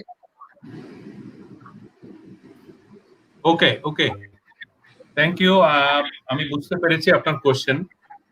আসলে এটা প্রত্যেকটা দেশ প্রতি বছর আপনি দেখবেন যে জাতিসংঘের একটা কমিটি আছে, তারা বিভিন্ন ক্রাইটেরিয়ার উপর বেস করে আসলে একটা নির্ধারণ করে যে এই প্রত্যেক বছর কে হোস্ট হবে। এখন যেহেতু বায়োডাইভার্সিটিতে কলম্বিয়া বিশেষ করে তাদের বায়োডাইভার্সিটিতে খুব they are very rich in biodiversity, সুতরাং এই সমস্ত ক্রাইটেরিয়ার উপর ভিত্তি করে কলম্বিয়াকে দেওয়া হয়েছে বিশেষ করে তাদের অর্কিড এবং পাখির বিভিন্ন প্রজাতির স্পিসিস, তাদের এন্ডেমিক স্পিসিস আছে অনেক বেশি। এটার উপর ভিত্তি করে তাদেরকে দেওয়া হয়েছে। অনেক আগে একবার মালয়েশিয়া হোস্ট করেছিল, ব্রাজিল হোস্ট করেছিল, আমাদের ইভেন ইন্ডিয়া হোস্ট করেছিল প্লাস্টিক পলিউশনের সময়। এগুলো আসলে বিভিন্ন ক্রাইটেরিয়ার ভিত্তিতে দেওয়া হয়েছে তাদেরকে। তবে আপনি যে কোয়েশ্চেনটা করছেন সেটাকে আপনি একটু বলবেন যে আসলে এটা কি, মানে কোয়েশ্চেনটা মানে কেন ইয়েকে দেওয়া হয়েছে, কলম্বিয়াকে দেওয়া হয়েছে? না, কলম্বিয়া কেন দেওয়া হয়েছে সেটা কোশ্চেন না, বাট কলম্বিয়াকে দেওয়ার কারণে এটা আসলে গ্লোবালি আমরা যে মানে প্রত্যেকটা টিমের সাথে তো কান্ট্রি এই যে যারা হোস্ট করে তাদের যেটা আপনি বললেন যে সিলেকশনটা হতে হয়, তো তাদের জীববৈচিত্র্য তারা কতটুকু আসলে সেভ করতে পারছে এবং সেখানে আমরা তাদের কাছ থেকে আমাদের শিক্ষণীয় কতটুকু থাকতে পারে, গ্লোবালি তারা এটাকে কতটুকু সেভ করতে পারবে, ব্যবহার করতে পারবে। ওকে, গ্লোবালি এটা আসলে লিডারশিপের উপরেই ডিপেন্ড করে। কলম্বিয়া বেসিক্যালি দেওয়া হয়েছে তাদের বায়োডাইভার্সিটি কনজারভেশনে সিগনিফিকেন্ট অনেকগুলো উদ্যোগ আছে, বিশেষ করে বার্ড স্পিসিস এবং অর্কিড স্পিসিসে। এটা একটা জিনিস আমরা নিতে পারি কলম্বিয়ার কাছ থেকে, সেটা হচ্ছে তাদের যে লেসন গুলো আছে বায়োডাইভার্সিটি কনজারভেশনে, বিশেষ করে ইয়ুথ এঙ্গেজ করা, প্রাইভেট সেক্টর এঙ্গেজ করা। আপনি জানেন কোকাকোলা একটা প্রাইভেট সেক্টরকে কিন্তু আমাদের সিগনিফিকেন্ট বায়োডাইভার্সিটি কনজারভেশনে যুক্ত করতে হবে। আপনি যদি বান্দরবন বলেন, থানচি বলেন, আমাদের চিটাং হিল ট্র্যাক্টে এবং সুন্দরবনে অনেকগুলি কিন্তু টুরিস্ট অপারেটর কাজ করে, কিন্তু আমরা ফরেস্ট ডিপার্টমেন্ট তাদের কাছ থেকে এই রয়্যালিটি নেওয়া ছাড়া কিন্তু খুব একটা ইয়ে নেই। কিন্তু তারা এই প্রকৃতির সৌন্দর্য, জীববৈচিত্র্যকে কাজে লাগিয়ে কিন্তু তাদের ব্যবসাকে বাড়াচ্ছে। আপনি যদি চিন্তা করেন যে শ্রীলঙ্কাতে দিলমা টি নামে একটা কোম্পানি আছে, তারা আপনি জানেন শ্রীলঙ্কা সিলন টি, তারা ইন্টারন্যাশনালি ভেরি রিনাউন্ড টি কোম্পানি। তারা ম্যানগ্রোভ রেস্টোরেশন এবং ম্যানগ্রোভ ফরেস্ট রেস্টোরেশন, তারপর কোরাল কনজারভেশনে কিন্তু শ্রীলঙ্কাতে কাজ করে। আপনি যদি দেখেন যে কোকাকোলা কোম্পানি, তারা ব্রাজিলে এই যে ওয়াটার এফিসিয়েন্সি এবং ওয়াটার কনজারভেশন নিয়ে, মানে আপনার এই beverage Coca Cola company, the have the bag giant multinational company, তাদের কিন্তু মেজর জিনিস হচ্ছে পানি। এই পানিটা আসে থেকে প্রকৃতি থেকে, প্রকৃতি থেকে পানিটা শোধন করে তারা এটাকে ড্রিঙ্কস বানায়। তো এই পানিটা তারা স্টাডি করে দেখেছে যে এটা পানিটাকে কিভাবে আবার রিসাইকেল করে প্রকৃতিতে ফিরিয়ে দেওয়া যায়। তো সুতরাং আমরা যদি কলম্বিয়া থেকে বিশেষ করে প্রাইভেট সেক্টর, ইয়ুথ এনগেজমেন্ট এবং ওমেন ইনভলভমেন্ট বায়োডাইভার্সিটিতে কিভাবে করা যায় সেটা যদি আমরা লেসন নিতে পারি এবং গ্লোবালি এই লেসন গুলো যদি ডিসেমিনেট করতে পারি, বেস্ট প্র্যাকটিস গুলো, তাহলে কিন্তু অনেক কাজ হয়। সুতরাং আমি একটা জিনিস এমফেসিস করতে চাই এখানে, বিশেষ করে যারা প্রাইভেট সেক্টরে কাজ করে, পাবলিক প্রাইভেট একটা পার্টনারশিপ হতে পারে। পাবলিক প্রাইভেট পার্টনারশিপ আমরা এখন মিটিগেশনে আছে প্রচুর। আপনি যেহেতু আপনারা গ্রিন টেকনোলজি নিয়ে কাজ করেন, সোলার এনার্জিতে প্রচুর আছে এবং অন্যান্য মিটিগেশন টেকনোলজিতে আছে, কিন্তু বায়োডাইভার্সিটি কনজারভেশনে প্রাইভেট সেক্টরকে আনা কিন্তু খুবই ইম্পর্টেন্ট। আমরা প্রাইভেট সেক্টরকে আগে দেখেছি পলিউটার হিসেবে, কিন্তু তারাও they can also contribute. Private sector যদি আপনার স্পোর্টসে কন্ট্রিবিউট করতে পারে, তারা যদি হেলথে কন্ট্রিবিউট করতে, হোয়াই নট? আপনি জানেন যে বাংলাদেশে যদি টাইগার না থাকে, বাঘ না থাকে, বাংলাদেশ ক্রিকেট টিমের বড় সিগন্যাল হচ্ছে, মানে মেইন লোগো হচ্ছে কিন্তু টাইগার। আপনি যেখানে বিডিআর, আমাদের যে প্রহরী গার্ড আর্মিদের কিন্তু এখানে হচ্ছে একটা সিল থাকে বাঘের। সুতরাং এই বাঘকে কিন্তু বাঁচাতে হবে আমাদেরকে, এই সমস্ত, তাহলে আমাদের প্রাইড থাকবে। তো সুতরাং আমাদের যে ফ্ল্যাগশিপ স্পিসিস গুলো আছে সেগুলো নিয়ে কিন্তু কান্ট্রি লেভেলে সরকার চাইলে কিন্তু ফান্ড জেনারেট করতে পারে। আমাদের গ্লোবালি একটা প্রোগ্রাম আছে, line share programme. Line share প্রোগ্রামটা হচ্ছে আপনার গ্লোবালি যে সমস্ত, আপনি জানেন আগে বিভিন্ন অ্যাডভার্টাইজমেন্টে ইউজ করা হতো বিভিন্ন স্টাররা, কিন্তু ইদানিং অনেকগুলি অ্যাডভার্টাইজমেন্ট আপনি দেখবেন টাইগার ইউজ করে, লায়ন ইউজ করে, ডলফিন ইউজ করে। তো লায়ন শেয়ার প্রোগ্রামের এটা ইউএনডিপি এবং ইউএনডিপির একটা গ্লোবাল প্রোগ্রাম। এই প্রোগ্রামের ইয়া হচ্ছে প্রত্যেক বছর $300 মিলিয়ন প্রাইভেট সেক্টরকে নিয়ে আসা, এবং এই ফান্ড জেনারেশনের মেকানিজমটা হচ্ছে যারা আপনার বিভিন্ন অ্যানিমাল অ্যাডভার্টাইজমেন্টে ইউজ করবে, যে রয়্যালিটিটা আসবে, এই রয়্যালিটির 5% এই লায়ন শেয়ারে প্রোগ্রামে কন্ট্রিবিউট করা হবে। এই ফান্ড দিয়ে যে ফান্ডটা জেনারেট করা হবে সেটা সারা বিশ্বে ইউএনডিপি কনজারভেশন, এই সমস্ত ফ্ল্যাগশিপ স্পিসিস গুলো কনজারভেশন নিয়ে কাজ করবে।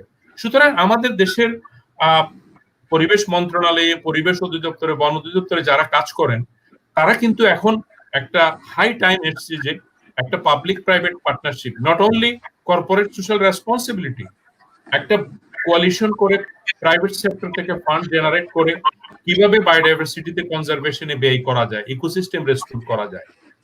ধন্যবাদ সবাইকে। আমি এরপরে একটু পার্সোনাল আমার কাজ আছে, আপনারা যদি অনুমতি দেন আমি আমরা শেষ করে দিচ্ছি। আমাদেরও আসলে এরকম আমরা সময় নিয়ে আপনাদের আজকের ডিসকাশন আমার দুই একটা পয়েন্ট একটু বলার আছে। জি জি প্লিজ। ফয়সাল ভাই 2 মিনিট থাকেন, আমি যে একটা জিনিস শেয়ার করি, সেটা হচ্ছে যে ক্লাইমেট চেঞ্জ আমাদের একটা বড় কার্যক্রম। আমাদের বর্তমানে আমাদের বাংলাদেশ সরকারের একটা প্রায়োরিটি এরিয়া, যেখানে সরকার বিভিন্নভাবে আসলে কার্যক্রম গ্রহণ করেছে। তো আমি যদি সেই পার্সপেক্টিভে চিন্তা করি, সেটার সাথে বলি যে বায়োডাইভার্সিটির সাথে ক্লাইমেট চেঞ্জের আমাদের কিন্তু বেশ কিছু সম্পৃক্ততা আছে। যেমন আমি যদি বলি, এটা আমরা গ্রিন ক্লাইমেট ফান্ডে ক্লাইমেট চেঞ্জের জন্য আমরা বেশ কিছু আমাদের department of environment, ministry of environment, forest and climate চেঞ্জের মাধ্যমে কিছু প্রকল্প দাখিল করেছি। ইআরডির মাধ্যমে জিসিএফ এ এটা যাবে আলটিমেটলি। তো এই প্রকল্পগুলা প্রায় 10টা প্রকল্প আমরা দিয়েছি। সেই প্রকল্পগুলোতে আপনারা যদি দেখেন, বেশ কয়েকটা প্রকল্প কিন্তু বায়োডাইভার্সিটি রিলেটেড। এবং আমাদের যেহেতু ক্লাইমেট চেঞ্জ আমরা মিটিগেশনে আমাদের কাজ করার অপরচুনিটি অনেক কম, আমরা অ্যাডাপ্টেশনে মূলত আমাদের কার্যক্রমগুলো আমরা দিয়েছি। সেই জন্য এই প্রকল্প, অ্যাডাপ্টেশন প্রকল্পগুলো যদি আপনি অ্যাক্টিভিটিগুলো দেখেন, তাহলে দেখবেন কিন্তু অনেকগুলোই কিন্তু বায়োডাইভার্সিটিকে এনহ্যান্স করবে, বায়োডাইভার্সিটিকে ইমপ্রুভ করবে। তো এবং এট দ্য সেম টাইম আমরা যে অ্যাডাপ্টেশনের কাজ বলছি, সেখানেও কিন্তু আমরা ইকোসিস্টেম বেস অ্যাডাপ্টেশনের কথা কিন্তু বলছি। যেমন অলরেডি আমাদের একটা $5.2 মিলিয়ন প্রকল্প চলছে। সেই প্রকল্পটা হচ্ছে আমাদের এটা হচ্ছে সিলেটের হাওড় এলাকাতে এবং বরন্দ এলাকাতে 5.2 মিলিয়ন। এটা হলো অ্যাডাপ্টেশন প্রকল্প, বাট এটা ইকোসিস্টেম বেস অ্যাডাপ্টেশন, যেখানে আমরা দরিদ্র লোকদের আপনার জীবন জীবিকা এবং ওই এলাকার ইকোসিস্টেমকে কিভাবে প্রোটেক্ট করে তাদের জীবন জীবিকাকে আরো এনহ্যান্স করা যায়, সেই কাজ কিন্তু চলছে। তো এখানে আমি বলবো জিসিএফ এ আমরা যে প্রকল্পগুলো দিচ্ছি, সেখানে সব প্রকল্পগুলো কিন্তু 10, 20, 25, $50 মিলিয়ন প্রকল্প, এবং সেখানে বেশ কিছু বায়োডাইভার্সিটি কনজারভেশনের কাজ হচ্ছে। আনফরচুনেটলি ক্লাইমেট চেঞ্জের জন্য যত ফান্ড ইন্টারন্যাশনালি আসে, সে তুলনায় কিন্তু বায়োডাইভার্সিটি ফান্ড খুবই সীমিত। আমাদের ন্যাশনাল লেভেলে আমরা ছোট ছোট কিছু কাজ করছি, কিন্তু আন্তর্জাতিক পর্যায়ে কিন্তু বেশি আমাদের কাজ পাওয়ার সুযোগ নাই। এখন আমরা যেটা করছি, যে ক্লাইমেট চেঞ্জের মাধ্যমে আমরা অ্যাডাপ্টেশনের কাজের মাধ্যমে অথবা সরাসরি ক্লাইমেট চেঞ্জের সম্পৃক্ত যে বায়োডাইভার্সিটি কনজারভেশনের কাজের মাধ্যমে আমরা বায়োডাইভার্সিটি কিভাবে প্রোটেক্ট করে সেটা করার। আর শেষ আমার একটা পয়েন্ট আমি একটু শেয়ার করি, সেটা হচ্ছে যে আমরা 6th মানে convention on biological diversity 6th national report আমরা এটা কিন্তু অলরেডি জমা দিয়েছি। এটা রিও কনভেনশনে আমাদের রিও যে বায়োডাইভার্সিটি যে সিবিডি কনভেনশন আমরা জমা দিয়েছি, সেখানে আমরা কিন্তু বেশ কয়েকটা টার্গেট, ন্যাশনাল টার্গেট এস্টাবলিশ করেছি। যেটা আপনার একটা প্রশ্নের উত্তর হবে এই প্রশ্নটা। সেটা হচ্ছে আমাদের একটা ন্যাশনাল টার্গেট হচ্ছে বাই 2100 সালের মধ্যে আমাদের যে যত রিলিভেন্ট স্টেক হোল্ডার আছে, তাদের এই ভ্যালু অফ বায়োডাইভার্সিটি এবং এইটা কিভাবে অ্যাক্টিভ রোল প্লে করে সাস্টেনেবল ইউজের মানে সাস্টেনেবল ডেভেলপমেন্টে, সেই বিষয়টা সম্বন্ধে অবহিত করা। এটা আমাদের একটা ন্যাশনাল টার্গেট। একটা টার্গেট হচ্ছে 21 সালের মধ্যে assessment of valuation of goods and services of major ecosystems, এইটা আমাদের বের করা। যেটা আপনি বলছেন, এই ভ্যালুয়েশনটা আসলে আমাদের করা হয় নাই।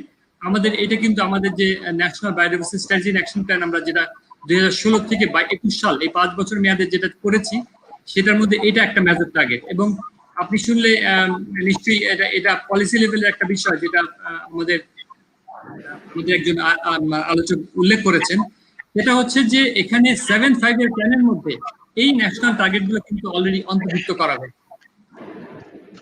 আরো একটা বিষয় হচ্ছে টার্গেট আমাদের, যেটা হচ্ছে যে 2100 সালের মধ্যে policy on sustainable consumption and production, সেই বিষয়টাও কিন্তু আসলে আমরা কিভাবে বাস্তবায়ন করবো সে বিষয়ে একটা কার্যক্রমের কথা এখানে উল্লেখ আছে।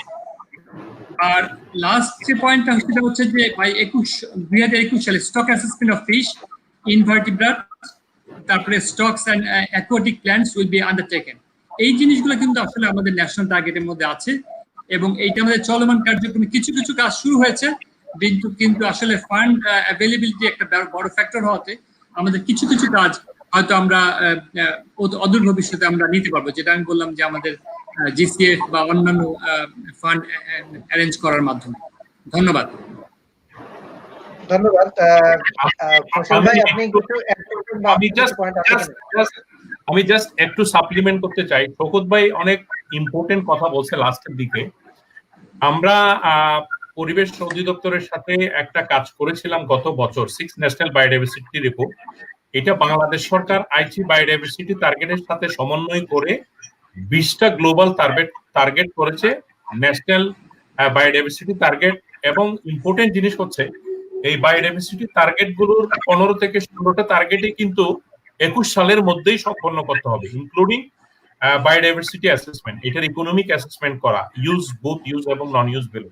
সুতরাং আমাদের হাতে কিন্তু বেশি সময় নেই, আর মাত্র 1 থেকে 1.5 বছর সময় আছে। এই সময়ের মধ্যেই আমাদের এই কাজটা করতে হবে। আমার মনে হয় এই কাজটা করতে পারলে একটা চমৎকার একটা কাজ হবে, যাতে আমরা national overall development planning, programming এবং বাজেটারি প্রসেসে এই বায়োডাইভার্সিটিটাকে আমরা সন্নিবেশিত করতে পারবো।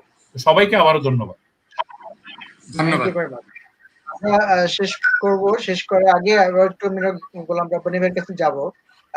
যেহেতু গোলাম রব্বানী ভাই বাংলাদেশের বড় একটি এনজিও ব্র্যাকের ক্লাইমেট ব্রিজ ফান্ডের প্রধান হিসেবে দায়িত্ব পালন করছেন, তো আপনারা বায়োডাইভার্সিটি বিষয়গুলোকে আসলে কতটুকু গুরুত্ব সহকারে আপনাদের এনজিও বা আপনারা নিচ্ছেন বা আপনাদের কার্যক্রমের ভিতরে রয়েছে, একটু যদি আপনি শেয়ার করতেন।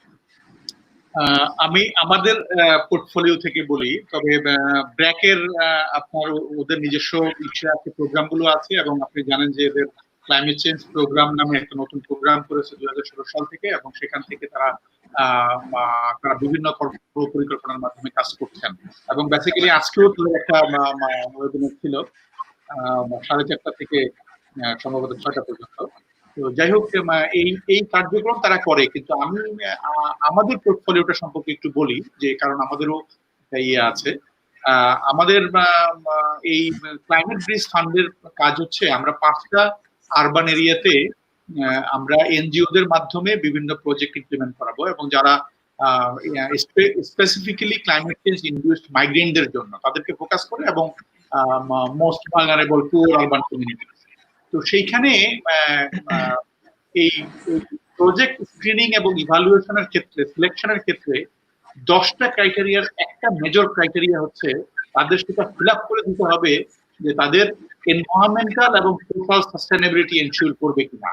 এবং যার এনভায়রনমেন্টাল এবং সোশ্যাল সাস্টেনেবিলিটির সাব ক্রাইটেরিয়াটা হলো, কোন প্রজেক্ট যদিও আরবান এরিয়া এবং স্লাম এরিয়াতে কাজ করবে, কিন্তু কোথাও কোনো আপনার ইকোসিস্টেমকে হ্যাম্পার করে বা এফেক্ট করে এটা সম্ভব না, এটা করতে পারবে না, তাহলে ওই প্রজেক্ট বাদ করে যাবে। আমরা যতগুলো কনসেপ্ট পেয়েছি সেগুলো এই মুহূর্তে ইভালুয়েশনের প্রসেসে আছে, বাট এখানে আমি আপনাকে বলতে পারি যে একটা ক্রাইটেরিয়া হচ্ছে এটা।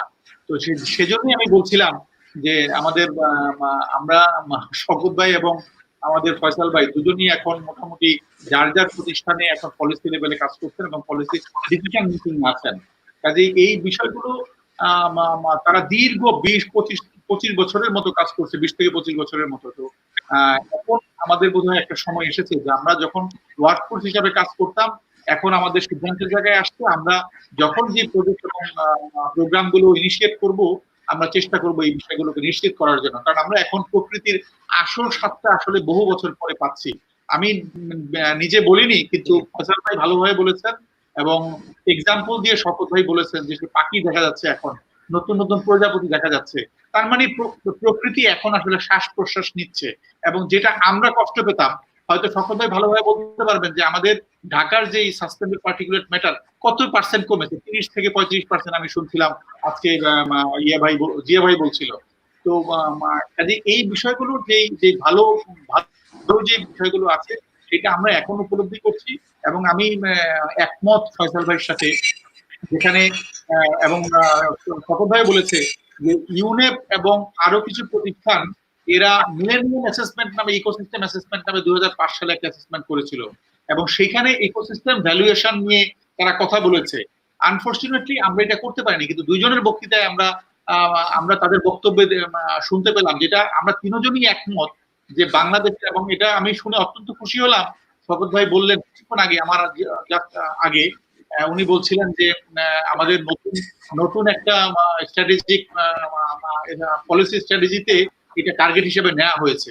এবং ফয়সাল ভাই বলেছেন যে আমাদের এটা অত্যন্ত গুরুত্বপূর্ণ একটা বিষয়, যেটা আমাদের ইকোসিস্টেম ভ্যালুয়েশনটা দরকার।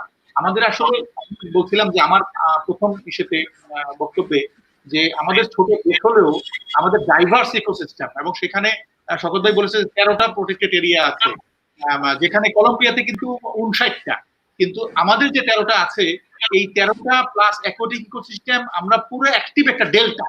এটার আপনার প্রচুর নদী, এখন বলছে 130টা, কিন্তু অনেক ছিল, কিন্তু এগুলা আমরা বলছি যে কতগুলো ডেড হয়ে যাচ্ছে, হয়ে যাচ্ছে।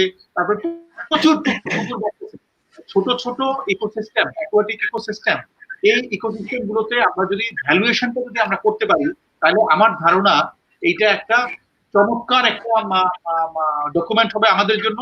এবং সেই ডকুমেন্টকে আমরা যদি ভাগ করে দিতে পারি, আসলে সরকার কোন জিনিসগুলো করবে এবং বেসরকারি প্রতিষ্ঠান এনজিওরা কোন জিনিসগুলো করবে, প্রাইভেট সেক্টর কোন জিনিসগুলো করবে, এই ভাগগুলো যদি আমরা করে দিতে পারি, আমি নিশ্চিত এবং আমি খুব স্ট্রংলি বলতে পারি যে আমার ধারণা যে আমরা ইকোসিস্টেমকে, বাংলাদেশের যে ছোট্ট ইকোসিস্টেম যেটা যে যাই হোক না কেন, সেটাকে আমরা বাঁচায় রাখতে পারবো, সচল রাখতে পারবো, এবং আমরা মানুষদেরকে এই ইকোসিস্টেমের সার্ভিসটা নিশ্চিত করতে পারবো। ধন্যবাদ।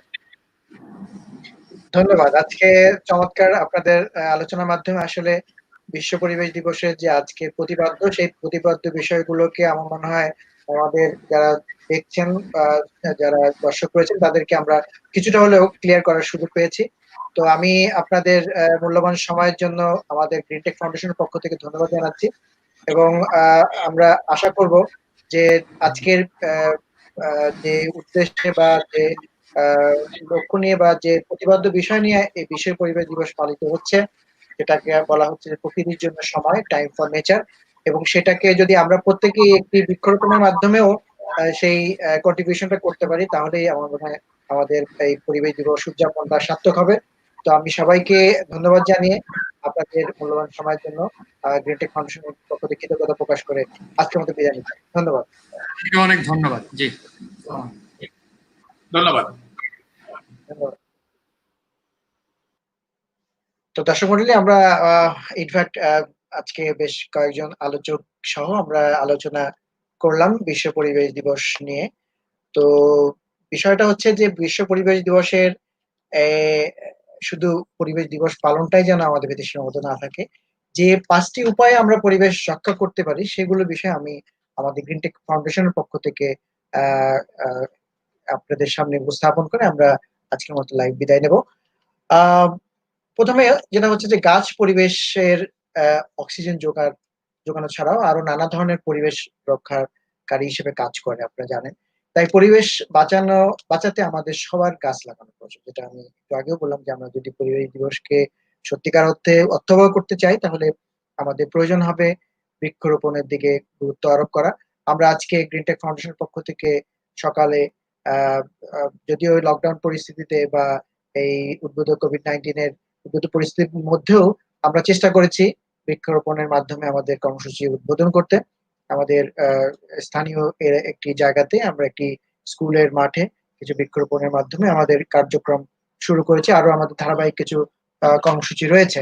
তো এই বিষয়টিকে আমরা মূলত একটু বৃহৎ আকারে সবার মাঝে ছড়িয়ে দিতে চাই, এবং সেটা যেন আমি যেটা আমার আগে আলোচনাতেও বলেছিলাম যে বৃক্ষরোপণটা যেহেতু আমাদের আরবান এরিয়াতে, শহরে স্পেস কম, তো সেই জায়গাটাতে আমরা যদি ছাদ বাগান বা ইভেন আমাদের যে স্পেস রয়েছে ঘরের ব্যালকনি, সেখানেও যদি আমরা গাছ রোপণের মাধ্যমে আমরা এই একটি অক্সিজেনের সেন্টার প্রতিস্থাপন করতে পারি, তাহলেই আমাদের এই পরিবেশ দিবস বাস্তবায়ন সার্থক হবে। তো তাই বায়োডাইভার্সিটির জন্য গাছ লাগানোটা খুবই গুরুত্বপূর্ণ। পরিবেশের আরেকটি যেটা বিষয়, সেটা হচ্ছে যে পরিবেশে প্লাস্টিকের প্রভাব অত্যন্ত ক্ষতিকর। তাই একবার মাত্র ব্যবহার করা যায় এরকম প্লাস্টিকের ব্যবহার আমাদের সবাইকে বর্জন করতে হবে। প্লাস্টিকের ফলে ক্ষতিগ্রস্ত হচ্ছে ভূগর্ভস্থ পানি, এমনকি মৃত্যু হচ্ছে নানা ধরনের সামুদ্রিক প্রাণীর, যেটা আমরা অহরহ খবরের কাগজে কিংবা অনলাইনে দেখতে পাই। তো এই বিষয়টি আমরা একটু খেয়াল রাখবো, যাতে প্লাস্টিকের ব্যবহারটা আমরা যথাসম্ভব কম করতে পারি, বা করলেও যেন সেটাকে আমরা সীমিত আকারে বা রিসাইক্লিং এর মাধ্যমে, রিইউজ করার মাধ্যমে সেটাকে সংক্ষিপ্ত আকার করতে পারি। এছাড়া আমরা যে কাজটি করতে পারি সেটা হচ্ছে বেশিরভাগ ক্ষেত্রে বিদ্যুৎ উৎপন্ন হয় কয়লা পুড়িয়ে। এর ফলে প্রচুর পরিমাণ গ্রিন হাউস গ্যাস নির্গত হয়। Green house gas, carbon die oxide এবং নাইট্রাস অক্সাইড পরিবেশে দূষণ ঘটায়। তাই সোলার পাওয়ার এবং উইন্ড পাওয়ারের মতো অতি চিরাচরিত যেটা শক্তি ব্যবহার, সেটা বাড়াতে হবে, যেটা নিয়ে আমরা গ্রিন টেক ফাউন্ডেশন কাজ করে যাচ্ছি। এবং আপনারা জানেন গ্রিন টেক ফাউন্ডেশনের উদ্যোগে এই রিনিউয়েবল এনার্জি কে প্রমোট করার জন্য বেশ কিছু উদ্যোগ আমরা গ্রহণ করেছি। এবং আমাদের আগামী 24 এবং 25 জুন ঢাকা ইউনিভার্সিটির ইনস্টিটিউট অফ এনার্জির সাথে যৌথভাবে 20তম ন্যাশনাল রিনিউয়েবল এনার্জি এবং গ্রিন এক্সপো আমরা পালিত করব। যেহেতু ফিজিক্যাল এই কনফারেন্স করা সম্ভব নয়, সেহেতু আমরা ভার্চুয়াল কনফারেন্সের মাধ্যমে সেটাকে গ্লোবালি ছড়িয়ে দেওয়ার চেষ্টা করব। দেন আমরা যেটা করতে পারি, রাস্তায় যত বেশি সংখ্যক গাড়ি বেরোবে তত দূষণ বাড়বে। সে কারণেই লকডাউন পরিবেশে স্বচ্ছ থাকার বহু দূর থেকে হিমালয় দেখা গিয়েছে, যেটা আমরা দেখেছি। অনেকেই হিমালয় পর্যন্ত, যারা হিমালয়ের কাছাকাছি রয়েছেন, তারা এই স্বচ্ছ পরিবেশের কারণে হিমালয় তারা দূর থেকে দেখতে পেয়েছেন। লকডাউন উঠলেও চেষ্টা করুন ব্যক্তিগত গাড়ির বদলে গণপরিবহন ব্যবহার করতে। যদিও এই মুহূর্তে গণপরিবহন ব্যবহার খুব রেস্ট্রিক্টেড বা ইনসিকিউর, বাট তারপরেও যতটুকু সময় পায়ে হেঁটে যাওয়া বা সাইকেল ব্যবহার করার বিষয়টি গুরুত্ব দিতে পারি। এবং গণপরিবহন ব্যবহার করলে রাস্তায় গাড়ির সংখ্যা কমবে, বা সাইকেল ব্যবহার করলে গাড়ির সংখ্যা কমবে। সেভাবে আমরা পরিবেশকে রক্ষা করতে পারি। পানি নষ্ট যাতে না হয় সেদিকে আমাদের সবার দৃষ্টি দেওয়া জরুরি। রেইন ওয়াটার হারভেস্টিং করলে পানি সঞ্চয় করা সম্ভব এবং ভূগর্ভস্থ পানি কমে আসছে, যেটা আমরা এর আগেও বলেছি। তাই আমাদের পানি অপচয় করা থেকে বিরত হতে হবে।